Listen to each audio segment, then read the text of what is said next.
Bom dia, boa tarde, boa noite para vocês que estão assistindo essa entrevista, que nesse momento não é uma live, mas é uma entrevista, mas que está seguindo o mesmo caminho do trabalho que a gente estava fazendo no Instagram, que era conversar com músicos, conversar com cantores, com instrumentistas e pessoas que têm uma história interessante que vão poder contribuir e colaborar com o trabalho que a gente estava fazendo, que é apresentar um pouco de cultura, e seja no sentido geral. Principalmente nesse momento, nós estamos começando com os músicos alocados aqui no Espírito Santo, e hoje nós vamos falar com um músico, que é o músico da Orquestra Sinfônica do Estado do Espírito Santo, que é o José Benedito, que é o flautista, mas ninguém melhor para se apresentar do que ele próprio.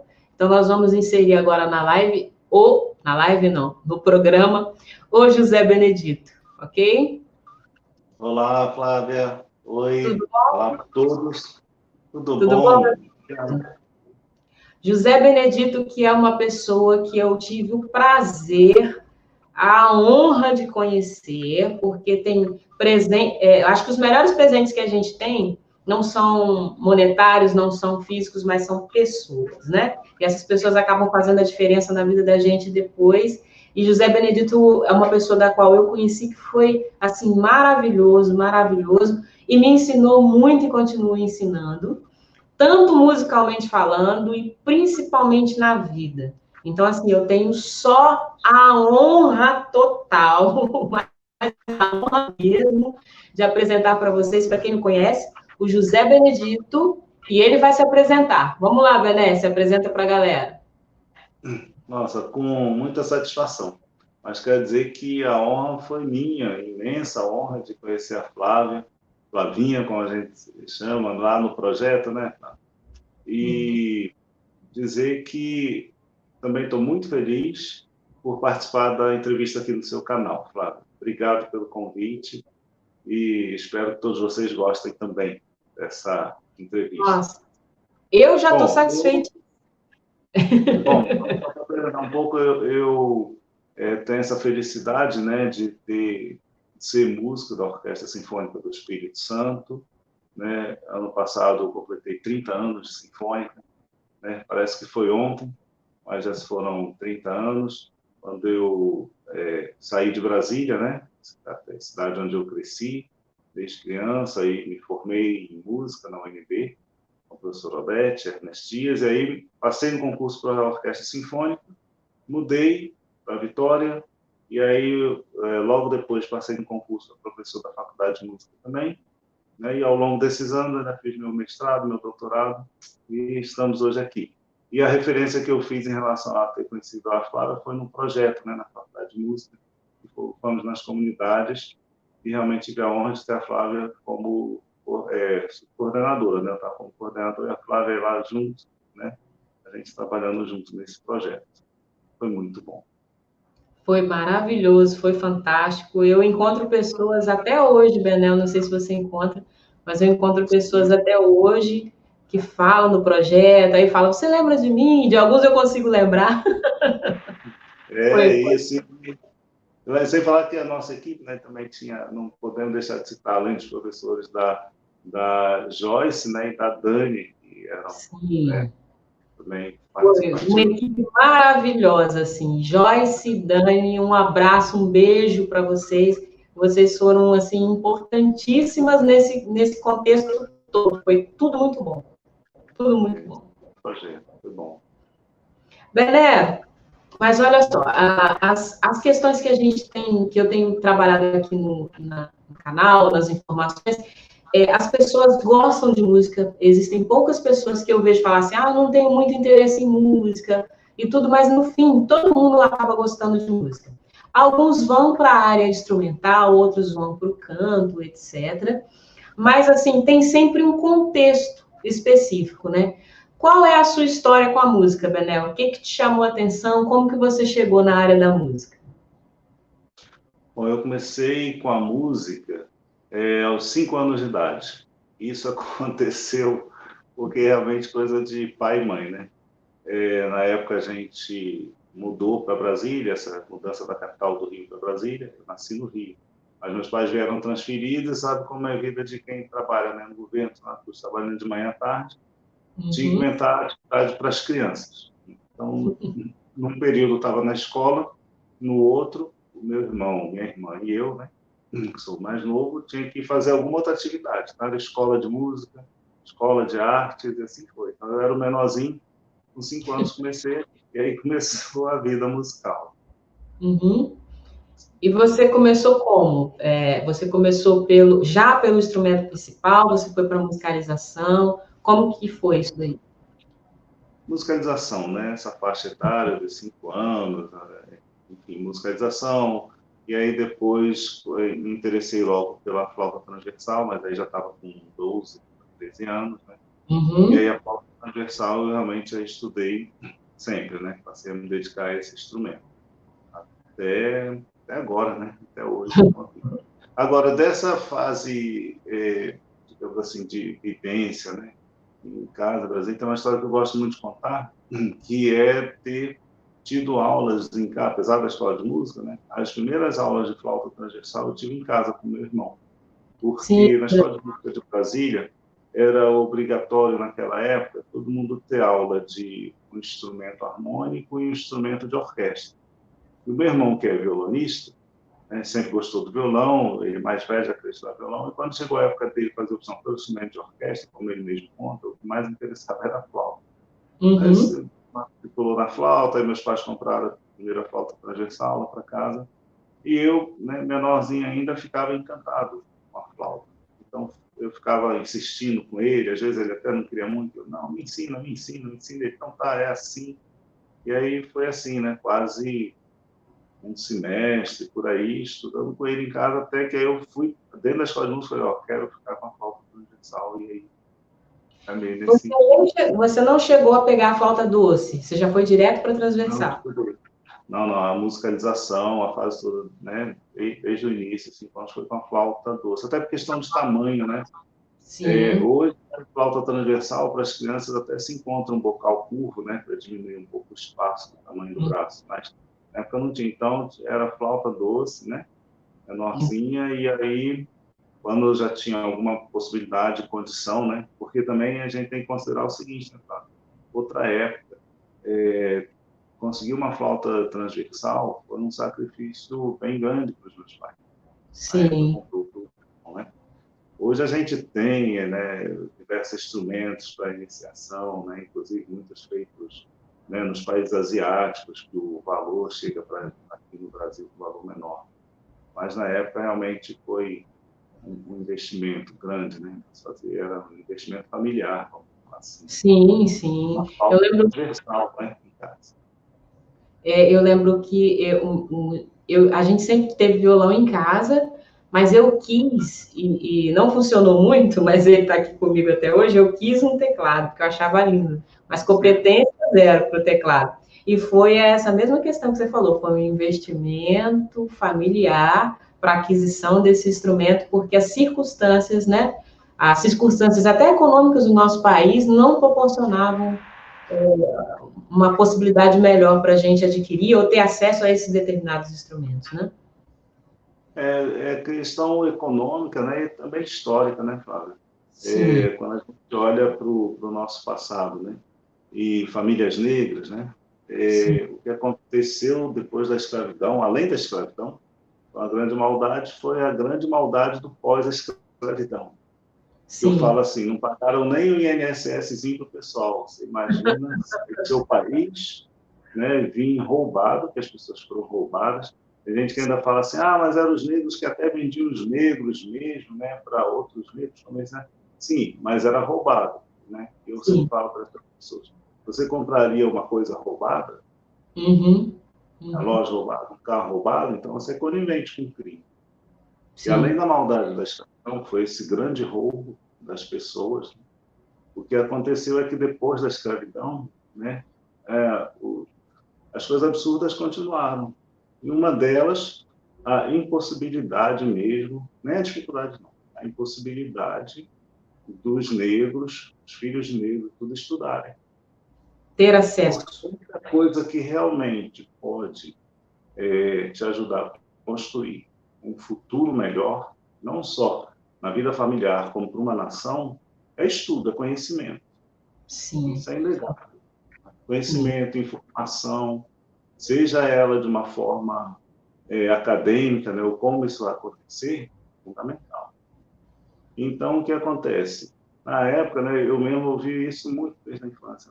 Não posso deixar o que dá é para dar estudo, né, dar conhecimento. Meus pais, né, meus tios, meus avós tinham muito essa linguagem. Por quê? Essa frase é tão forte, né, para a gente. Porque dar estudo ou dar conhecimento é deixar uma herança que as pessoas não podem te tomar. E você pode fazer alguma coisa com isso na sua vida. Sim. Então, eu falo assim, foi um esforço muito grande, uma família, né, de pessoas, de funcionário público, e querendo ou não, funcionário público também, ele tem suas limitações de salário. Claro. Então, todo investimento familiar nesse sentido é muito grande. Aí não deixa de ser também uma forma de se promover, né, alguma Sim. coisa na família. É muito importante você mencionar isso, porque, de fato, a falta de acesso, isso eu acho que a gente tem a obrigação social de dizer, né?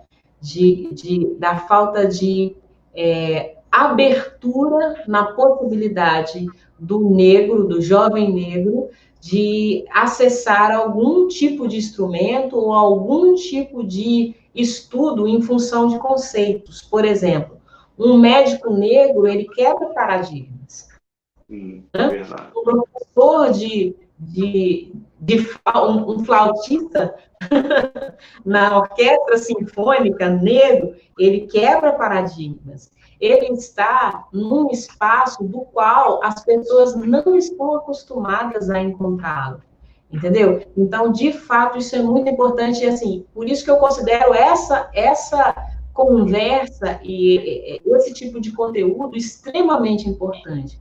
Porque num artigo que eu publiquei, você conhece, em cima do trabalho, que é um trabalho fantástico, que a gente ainda vai falar, que é a Escola de Música Tocando em Frente, que você sabe que eu falo muito dessa escola de música, que trabalha com música clássica, trabalha com música de concerto, com música de orquestra, e trabalha com a periferia, em sua maioria com a periferia. E assim, dentro dos meus estudos, esses meninos jamais teriam a oportunidade de ver, ouvir e tocar determinados instrumentos. Tocar não é, eu digo tocar, simplesmente colocar o dedo em determinados instrumentos, se não fosse essa oportunidade. Então, às vezes, as pessoas julgam o gosto musical em função da história, mas é simplesmente porque eu não tive a oportunidade de ver, de tocar ou de ouvir, que eu não tenho esse mesmo gosto, conceito, etc. e tal. Então, assim, o que você está falando é ultra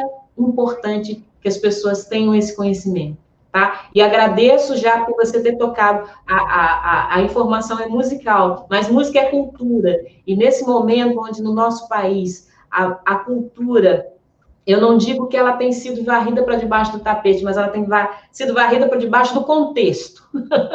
A gente está aqui como resistência à cultura em todas as áreas, a cultura da música, a cultura da leitura, a cultura em todos os sentidos, tá? Muito obrigada por esse comentário, Bené. Perfeito. E se eu te interrompi, segue de onde você estava falando, que você falou dos seus pais, da condição que eles não tinham para poder te dar o instrumento e a luta que foi. Olha, não me interrompeu não, mas dando sequência, né, a essa linha, né, de conversa, esse assunto, você sabe que é importante a experiência que a gente passa para a gente até imaginar, né, o que pode ser do outro. E eu, de muito tempo, os primeiros anos de orquestra, sonhei de fazer alguma coisa a mais pelas pessoas. E eu tive a felicidade de participar da idealização, né, e intensamente, desde o início, de um projeto social, que foi o Vale Música. Eu cito ele aqui, porque acho que foi um projeto muito bacana, né? Que começou com os músicos da orquestra dando aula para jovens de toda a região da Grande Vitória. E eu tenho certeza que aquela ação, né, inicial, e até hoje continua, né? Aquela ação foi fundamental para contribuir nesse aspecto que eu te falei, né, de trazer conhecimento muitos jovens daquela época viraram, né, músicos, fizeram curso de música, viraram profissionais com carreiras consistentes hoje. E muitos não se tornaram músicos profissionais, mas com certeza carregam esse conhecimento. E, falando em projeto social, uma coisa que eu comento muito, porque isso eu vi, né, com esses olhos, como se diz, né? As orquestras brasileiras tendo cada vez mais membros negros, né? Claro que a gente aqui no Brasil não tem a legislação de segregação. Isso é também uma coisa que tem que ser sempre dita, ficar claro. A gente não tem segregação, mas houve um intenso, né, ou há um intenso preconceito. Sim. E o conhecimento abre portas, sim, né? E na nossa área cultural abriu muito, tanto assim que hoje, o que eu falo que eu vi ao longo do tempo, as orquestras tendo mais membros negros, né? Preto. O que acontece é que quando eu era muito jovem, não tinha, eu conheço a história de músicos, né? Muito lá atrás, né? Muito antes de mim, depois já contando que tinham deixado de trabalhar em orquestra por causa de preconceito, né? Aquela sensação. E o que acontece é que hoje você vê orquestras profissionais de ponta no Brasil tendo espalas negros, né? Negras, a nossa própria orquestra é um exemplo disso. Né? Tem duas espalas maravilhosas, duas mulheres negras. Então, você imagina, né? E os projetos sociais que aconteceram, né, que acontecem na nossa área no Brasil, foram e são importantíssimos para essa mudança. Qual mudança? Mudança de oportunidades. Gerou oportunidade para muitas pessoas, né, com esse histórico, com essa história de vida. Bené, você falou Spala, mas assim, o público que vai acompanhar conosco nem sempre sabe o que é um Spala. Você pode esclarecer para a gente? Sim, com o maior prazer. O Spala, né, também identificado como o primeiro violinista da orquestra, é a pessoa que tem a função de organização, de direção mesmo da orquestra, né? O maestro, ele é uma figura dentro da orquestra, que ele pode ser um convidado ou um maestro titular, que tem suas funções de regência, mas dentre os músicos, o Spala é aquele músico, digamos assim, seria o músico líder, né? Chefe, capitão do time, né? E aí a gente tem um Spala na orquestra. É sempre um Spala com dois, como que funciona? É o capitão mesmo. Hoje essa coisa de orquestra tão assim, um pouco, né, com várias formas, mas numa regra geral a gente teria um Spala, uma orquestra, né? Temos dois, na nossa sinfonia tem dois, que é a revezamento. Esse revezamento acontece também, né, com outros músicos ali dos violinos. Então, a nossa orquestra funciona um pouco diferente. Mas você pegar, eu sempre falo, vamos pegar a referência, né, a Sinfônica de Berlim, né, que é onde a história tradicional há séculos já, ali você tem 2, 3 músicos que revezam a função de Spala. Sim. E tem líderes de naipes também, Bené? Ou não funciona com líderes de naipes? Líderes de naipe, né, que aí é o naipe que a gente chama o naipe de cada instrumento, né? Naipe das flautas, naipe das clarinetas, naipe das violas, do violoncelo. Então, também é comum nas orquestras ter um líder de naipe, né? Para cada instrumento ter um líder de naipe. Além do Spala, digamos assim, o Spala ainda estaria, né, acima desses líderes de naipe na condução de um trabalho. Perfeito. Bené, e o seu instrumento? Como que é esse instrumento aí? Explica aí pra gente. Como que funciona? Quais são as funções dele? Para mostrar para vocês, tocar um pouquinho daqui a pouco. Mas a flauta transversal é um instrumento, né, da família das madeiras, né? As flautas são da família das madeiras porque muito tempo atrás, né, ela era feita de madeira, né? Ao longo de muitos séculos na história, a flauta foi feita de madeira. Com o domínio, né, da forma de fazer a flauta, né, manufaturar, que ela passou a ser de metal, uma questão de poder projetar ainda mais o som em teatros, porque os teatros foram crescendo, né, com o passar do tempo. Então, é por isso que ela é de metal hoje. Agora, a flauta é um instrumento que é muito usado na orquestra, né? Que é música clássica, sinfônica, instrumento de concerto, música de canto, mas também na música popular, né? No Sim. Brasil, basicamente, os dois gêneros que popularizaram muito a flauta. O choro, né? Que aí você está ali associado ao choro, com samba, com valsas, na música popular brasileira, e a bossa nova. Também foi uma fase da música brasileira, né? Onde a flauta foi muito utilizada, nos shows, gravações. Bené, a gente tem compositores clássicos, nós vamos falar de ambos os gêneros que você falou, né? Da música clássica, do choro e também da bossa nova. E qual é a referência, assim, ou o que você mais tem afinidade? Eu não sei se a pergunta seria essa, mas você me auxilia no clássico em relação à flauta. Tem uma obra específica, igual a gente tem tipo o cello, acho que tem uma obra do Villa-Lobos, se eu não me engano, que é do Villa-Lobos, que é um clássico, né? Na flauta, o que, que a gente tem? Olha, eu tenho uma apreciação muito grande por Bach. Sim. Johann Sebastian Bach e as sonatas que ele tem para flauta são maravilhosas, né? Até porque Bach é realmente o grande compilador de todo esse sistema tonal. Claro que depois a gente tem grandes obras, né, para flauta, escritas por compositores, né, depois de Bach, como Mozart, né? Tem os concertos para flauta. Então, tem autores fantásticos, Debussy, né?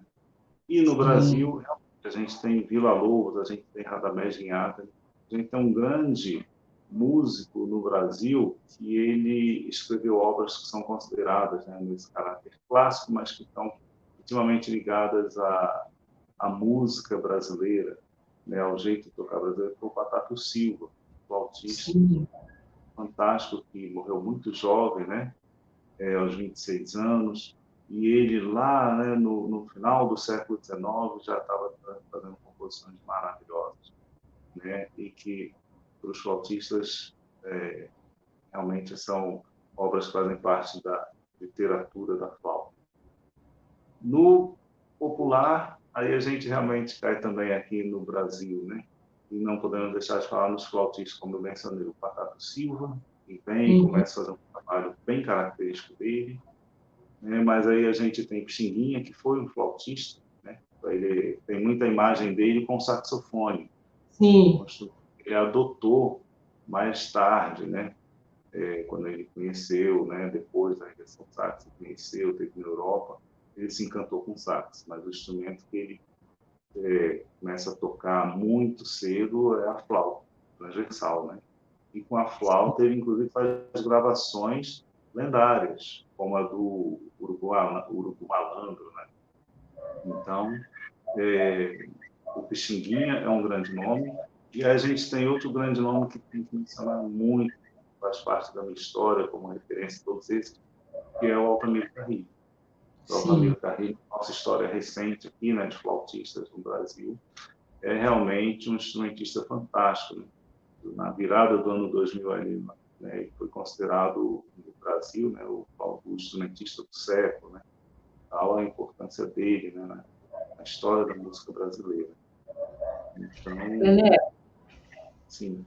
vamos colocar então música na conversa, já que é um papo musical, que a gente fala de um pouco de técnica, de história, de tudo. Eu queria te pedir a gentileza de a gente colocar a música na conversa, e se você pudesse trazer 3 músicas desses gêneros dos quais você mencionou, seria muito bom para a gente. É possível? É possível. Então, vamos lá. Bom, primeiro fazendo um link, né, entre essa história do clássico e do popular, como eu falei, Bach, né, um autor fantástico, compilador, né, do sistema tonal, e Altamiro Carrilho. Como eu sempre faço a referência, o Altamiro conseguiu escrever um choro com trechos das obras do Bach. Eu vou tocar aqui um trecho do Eterno Jovem Bach, que é do Altamiro Carrilho, mas escrito com esses trechos. Para você.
Eu falei que é.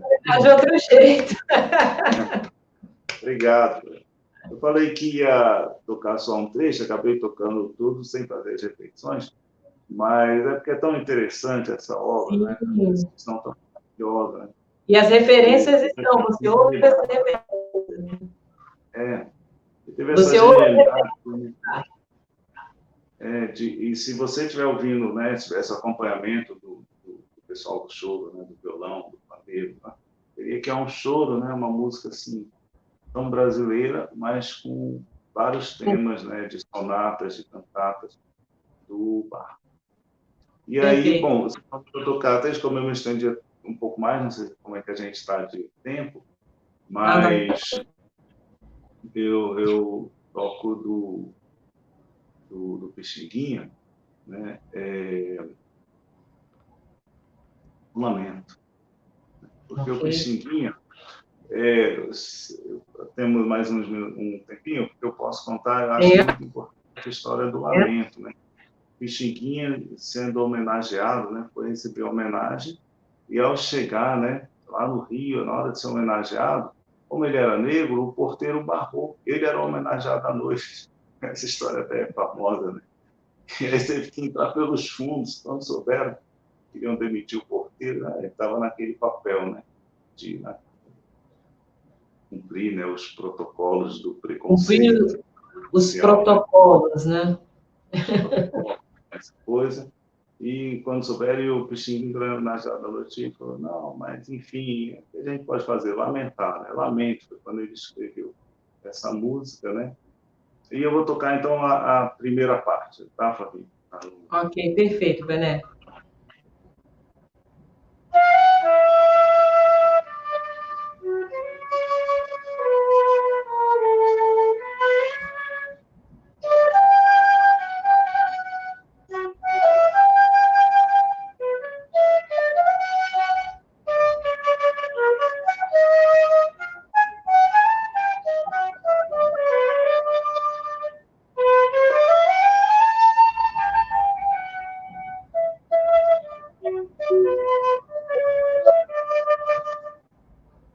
E aí continua, né?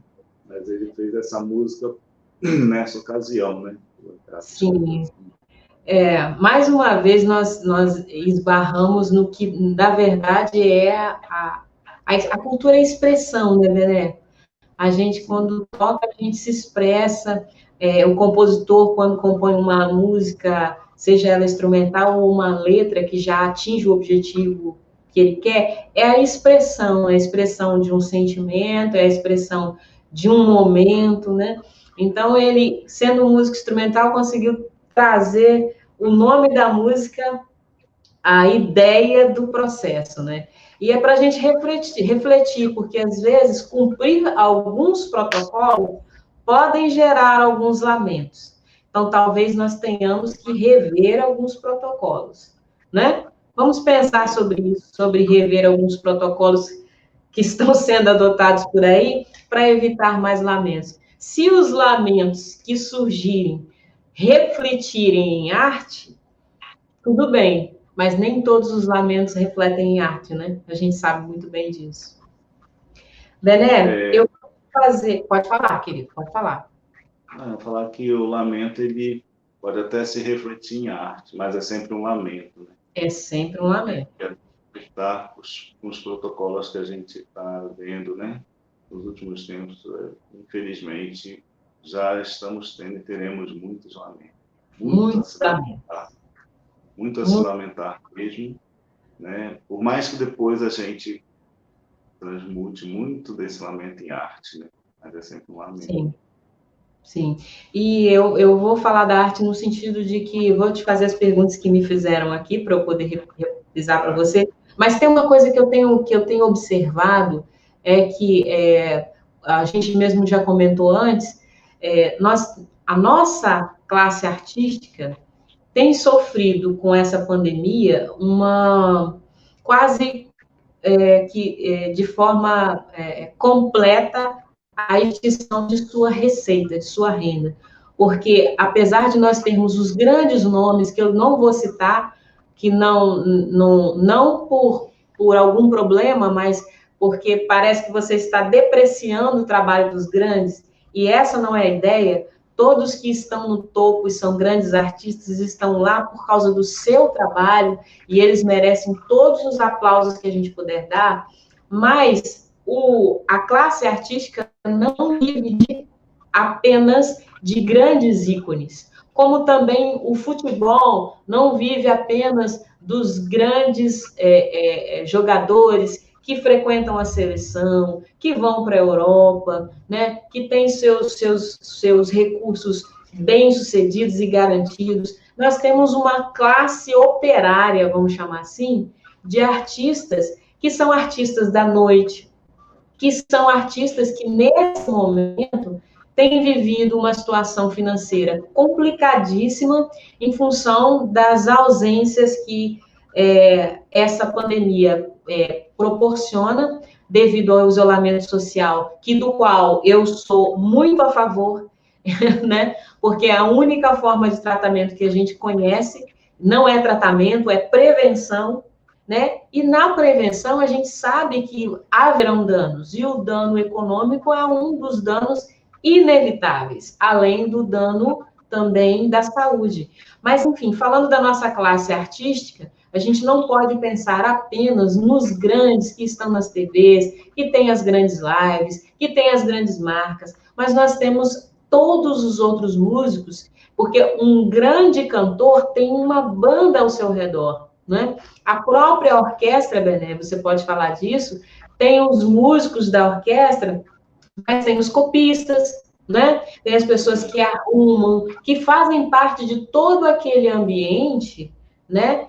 E que nesse momento estão, talvez, desamparados em função dessa questão. Porque às vezes a pessoa só vê um músico no palco, ou um trio, ou um quarteto, mas aquele um músico, aquele trio, aquele quarteto é cercado de uma gama de outras produções, tais quais figurinistas, maquiadores, motoristas, preparadores vocais, preparadores de instrumentos, luthier, e tudo isso parou de uma forma, e assim, a nossa classe tem sofrido, a classe artista tem sofrido de forma muito dura, como obviamente toda a população nacional tem sofrido, sim. Mas, ao mesmo tempo, um movimento que eu tenho visto é o movimento das lives.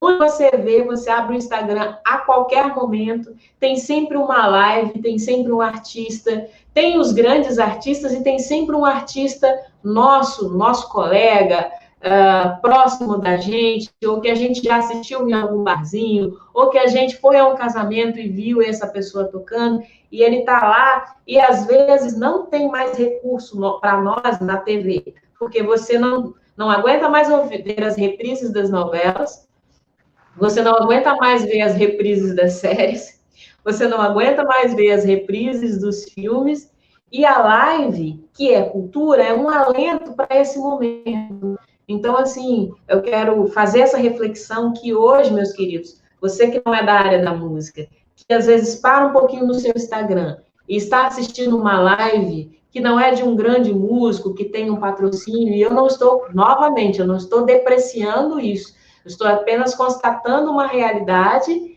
dos músicos que são os operários da música, que nesse momento estão oferecendo para você cultura.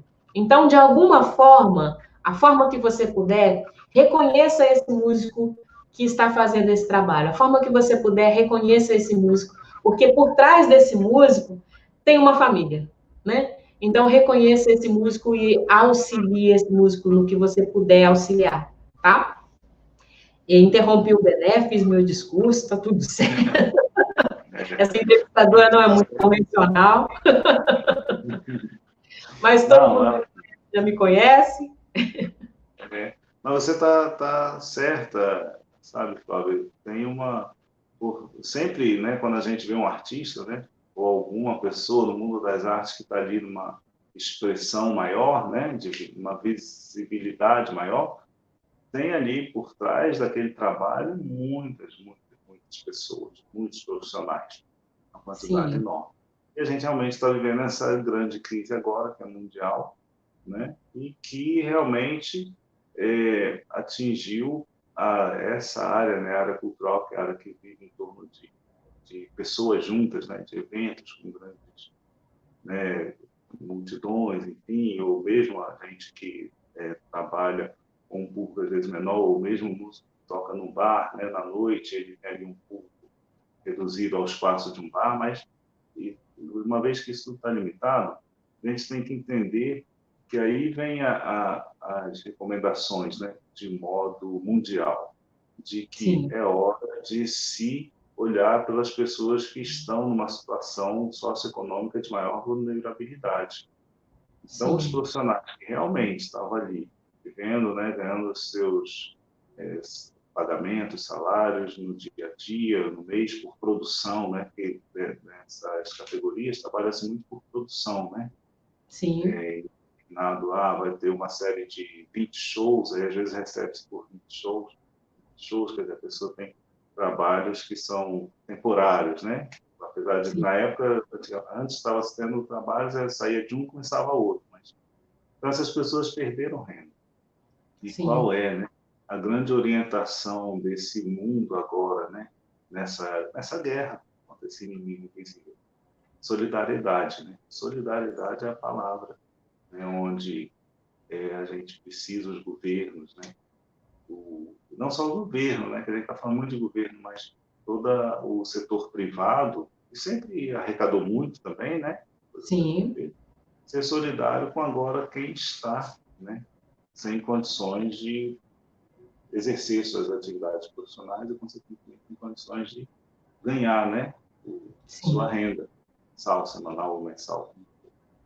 Então, tem que se olhar para isso tudo, né? Isso tem que ter um olhar realmente de responsabilidade. Isso tem que ser Responsabilidade comunitária, né? com a sociedade, com quem está em situação mais vulnerável, né?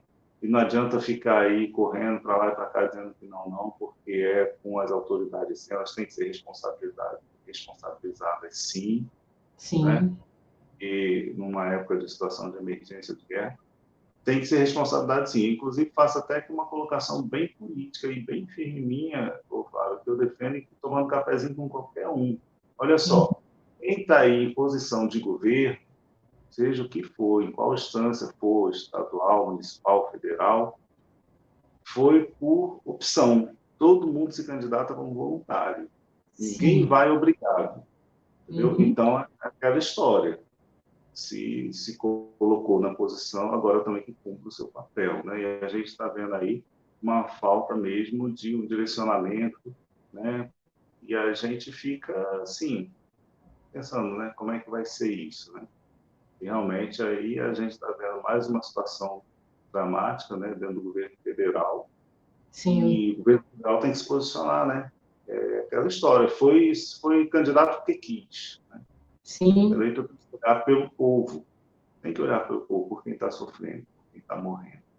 Não pode ficar aí nessa de achar que é tudo uma vizinha, né? Uma besteirinha. Não é, as pessoas estão morrendo. E o povo brasileiro está sempre buscando o melhor. O povo brasileiro, quando dá seu voto, ele quer o melhor, né? Nem sempre a gente consegue o melhor, mas o povo Tem que ser. brasileiro, quando dá seu voto, ele quer o melhor, né? E o melhor não é o melhor para mim, para minha família, para os meus filhos, para os meus amigos, para os meus vizinhos, mas o melhor é o melhor para a nossa sociedade, né? Nem todas as questões elas vão poder ser atendidas, mas que a gente consiga fazer o melhor para a sociedade, né? O foco nesse momento é a sociedade, é a família brasileira, e é o que a gente precisa fazer em termos de saúde, né? Mas, enfim, não vamos fazer nossa discussão política, não, porque meus cabelos estão embranquecendo, Bené, eu acho que é por isso. Bené, olha só, me perguntaram como é que é a sua forma de estudo diário. Você estuda, Bené? Ai de mim se não estudar. Eu diria ai de qualquer um se não estudar. A gente tem que estar se preparando sempre, todo dia, né? todo dia o sol nasce, então todo dia é dia de estudar, de trabalhar, né?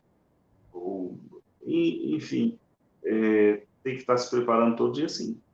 Bom, respondendo a pergunta, minha forma diária de estudo, né? Trabalhar em cima de técnica, sim, falando no caso da flauta, né? Tem que trabalhar técnica e repertório.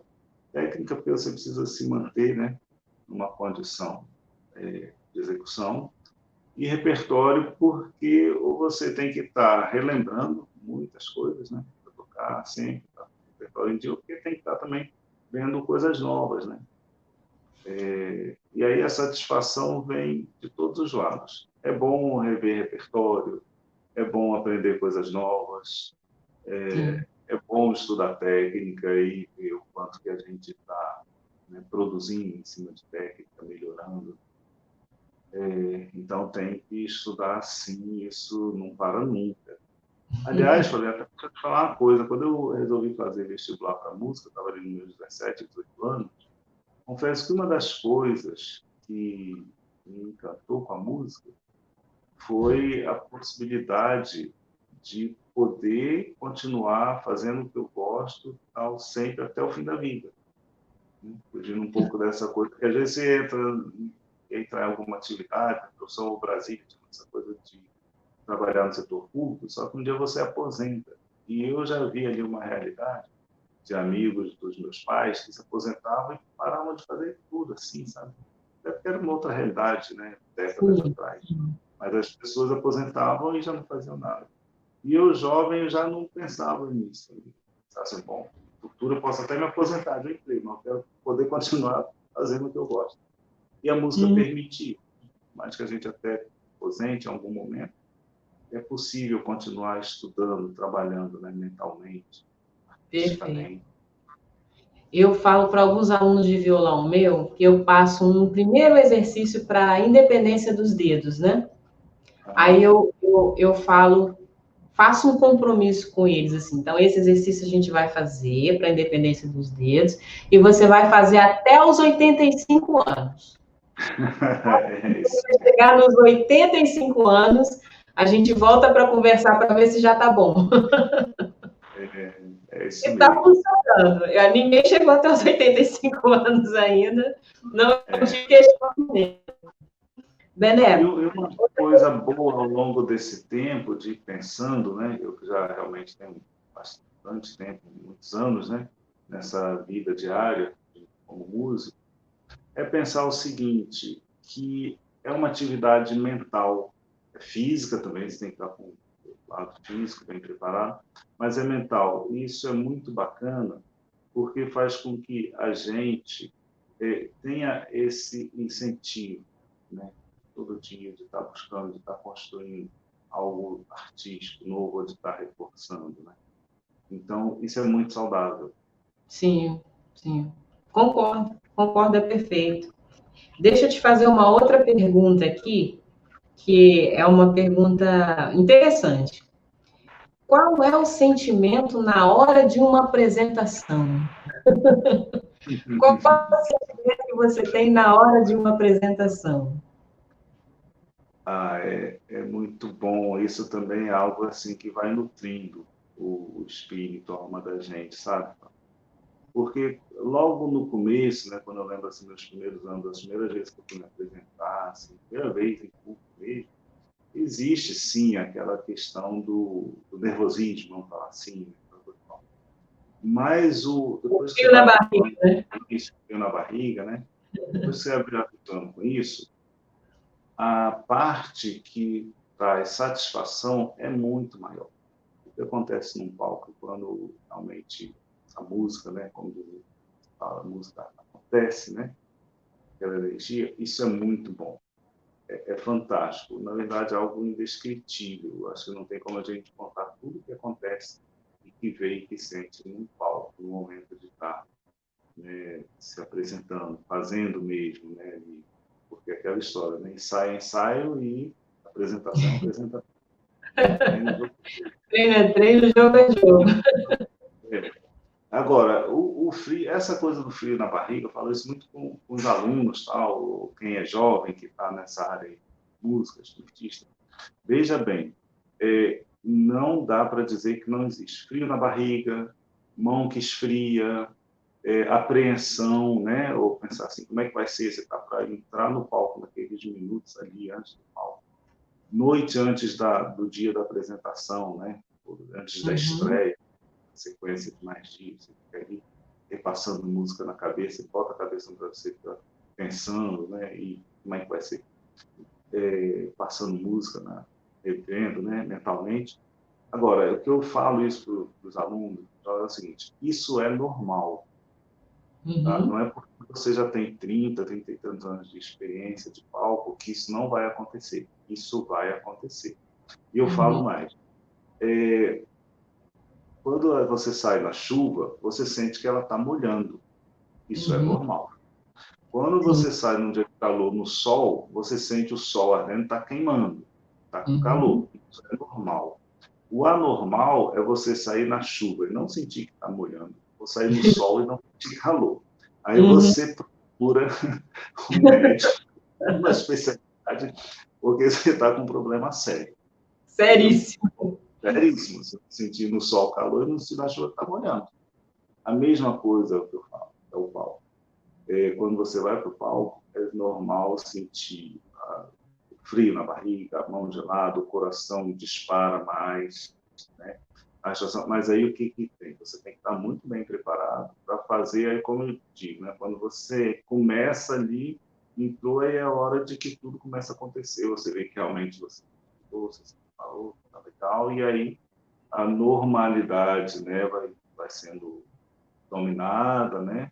A respiração volta para o normal, o coração vai Uhum. aí, na hora de você realmente recriar ali, né, a música que você tem que fazer. Né? Mas já vi shows muito grandes, tocando em palco muita gente famosa, você vê que a pessoa treme muito na hora, ainda mais quando você entra no palco, você dá de cara às vezes com 10 mil pessoas, né, essas coisas ao ar livre, aberto, palco.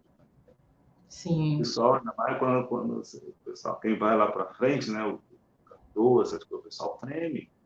Então, Treme. é normal. Você tem que se dominar, você tem que estudar a ponto, estar seguro a ponto de fazer o que você tem que fazer no palco. Né? Mas Sim. não ache que depois de 10 anos, 20 anos, 30 anos, você não vai sentir as coisas que são normais, como ir para a chuva ou para o sol. Exato. E que esse sentimento não impeça ninguém, né, de exercer o que ele quer exercer, porque às vezes a pessoa ama a música e esse sentimento trava a pessoa, né? Que esse É, sentimento não trave. agora, falando de uma coisa muito que eu gosto de comentar, que eu aprendi isso para a minha vida, eu acho que talvez possa ajudar algumas pessoas, estou falando de sentimento e do que acontece na hora do palco. É entender o seguinte: quando você está tocando, quando você está cantando, está se apresentando para alguém, o principal sentimento e pensamento que você deve ter é de que você está ali fazendo um bem para alguém, você está fazendo um bem para o público, você está levando algo de bom. Quando a Sim. gente pensa que está levando algo de bom para alguém, isso ajuda muito a fazer Uhum. melhor. Quando a gente fica pensando que as pessoas estão ali para nos criticar, será que eu estou tocando bem, estou certo? Será que a pessoa está gostando? Isso é um problema, Sim. porque ir para o nosso lado, né, da crítica é o pior lado. É o lado que fica querendo ser até assim. Olha, é o lado ruim, não é? Esse é o Sim. lado ruim do ser humano. É você ir para o lado da crítica, ir para o lado até da vaidade, porque isso é Sim. muito ligado à vaidade, ao orgulho, entendeu? E essas coisas derrubam. O Uhum. artista, o músico que é orgulhoso, que é vaidoso, olha, sai fora, porque o orgulho derruba, quebra a cara mesmo. Vaidoso, Uhum. achar que não é errado nunca, que não vai, não. Pode até acontecer você começar a tocar, errar alguma coisa. Mas tem que Sim. pensar que você não está lá para criticar ninguém, nem ninguém te criticar, nem nada. Pode até ter crítico na plateia. Você está lá para fazer algo de maior, algo maior, algo que é um bem para quem está ouvindo. E aí você vai ter satisfação de fazer isso. É uma coisa muito legal que você falou, é porque às vezes as pessoas, eu vejo isso, né? As pessoas se travam no continuar ao estudar ou no se expor, porque o músico, ele se expõe, né? Ele se expõe, ele se expõe, toda vez que você toca, você se expõe. Mas quando sua exposição é nesse sentido, de trazer algo bom, de trazer algo considerável, né? Aí a sua exposição fica agradável tanto para você, porque é bom, a gente tem um sentimento bom, né, com isso, e passa um sentimento bom para quem está assistindo, né? Sim. E aí eu não quero ser crítico com ninguém, né? Cada um tem suas verdades, suas situações, mas é um ponto de reflexão.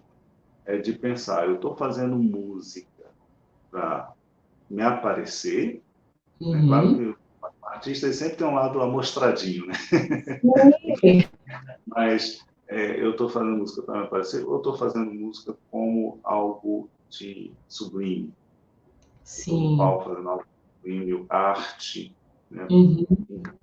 Falando coisas. Então, o que eu falei, não estou querendo ser crítico com ninguém, mas são coisas que a gente precisa refletir. E só para contar, tem uma história que o Wynton Marsalis conta, e que também tem até isso no livro dele, mas sabe, uma vez ele esteve lá no Rio, né? Lá no Rio, o próprio Wynton Marsalis, aquela coisa, né? Ele super simples, andando a pé, assim.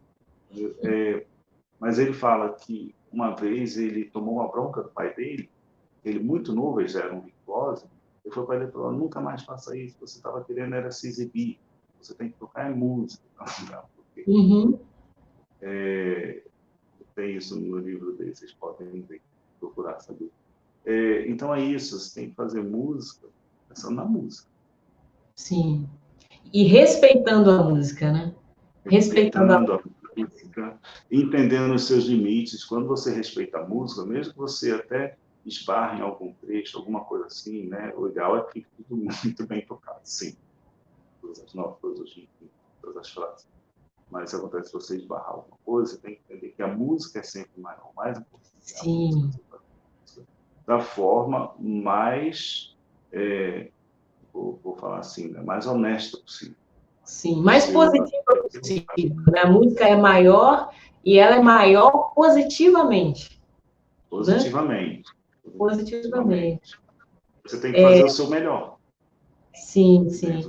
Eu tenho sempre o discurso de que eu acho que é a minha opinião, aí discordem ou não, mas a minha opinião é de que a música é um fragmento divino que o Senhor permitiu, que Deus permitiu que a gente pudesse exercer e manipular. É um fragmento divino, porque a música é um processo do qual te proporciona diversas sensações, independente de letra, né? Você pode ter uma música instrumental que te manifesta uma alegria, que te manifesta uma euforia, que te manifesta uma emoção, uma melancolia, entendeu? Então, arte, nesse sentido, para mim, só tem essa conotação, no sentido de que é um fragmento divino que Deus falou assim, vou dar um presentinho para eles. Deixa eles manipular isso aqui. Sabe as palavras, gostei disso, eu vou anotar, um fragmento, uma energia divina que a gente pode manipular. Sim, e com permissão dele. Né? Que é o mais importante. Consegue manipular essa energia, porque é uma energia, viu? Sim. Eu já vi coisas incríveis em palcos, ao longo desse tempo, desses anos. Olha, realmente eu vi coisas, e só parando com muito tempo para contar, mas já vi coisas incríveis relacionadas a essa questão da energia da música. Hoje a gente tem médicos, inclusive, que utilizam a música para auxiliar na recuperação dos doentes, né? Então, assim, são coisas que a gente precisa estar, são coisas que a gente precisa rever, mas, assim, mais do que tudo, a gente precisa agradecer, porque essa fagulhinha que Deus deu para a gente poder manipular, nós temos esse privilégio, né? Eu com meu simplório violão, você com a sua flauta majestosa, a gente consegue manipular, graças a Deus. Bené, olha, eu estou muito grata de você ter participado comigo.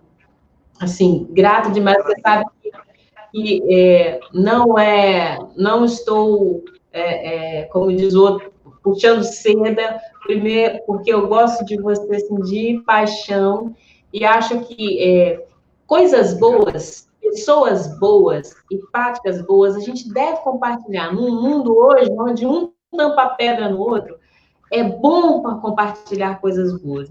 Então, o objetivo desse nosso bate-papo é que as pessoas te conheçam, que as pessoas conheçam a sua arte, e não que não te conheçam, mas, assim, às vezes os meus conhecidos não te conhecem, os seus conhecidos não me conhecem, e aí a gente junta todo mundo para falar de um tema que é tão importante. Então, eu queria, assim, te agradecer pela sua disposição, né?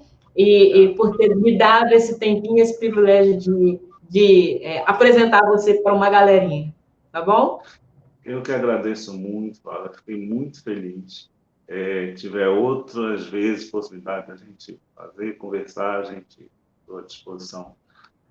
Um abraço para o seu público, do seu canal e para quem vai nos assistir também. Né? Fico muito feliz e que bom que as pessoas vão poder assistir ter essa tecnologia, né? Porque é o que eu falo. As coisas só... Essa nossa gravação aqui, nossa entrevista, ela está acontecendo. Ela volta a acontecer cada vez que cada um assiste. Né? Cada vez que cada um assiste. Ela se refaz. E que a gente possa ser uma inspiração para essas pessoas, né? No sentido de não o que somos, mas no sentido do que a música reflete nas nossas vidas. Sim. Apesar da fase que a gente está passando, vamos ter persistência, insistir que tudo passa. Passa, vai passar. A história diz que passa, mas essa questão da história fica para outro dia. Tá bom, então, Fábio. Obrigado, um grande abraço para você e para todos. Esse foi José Benedito Viana Gomes, flautista da Orquestra Sinfônica do Estado do Espírito Santo, professor de música da FAMES e um grande amigo, graças a Deus, e um mestre na arte de coordenar grupos e pessoas na área social, tá? Belé, um beijo, Deus te abençoe, muito obrigada. Obrigado. Tchau, gente. Tchau. Estamos encerrando aqui. Falou.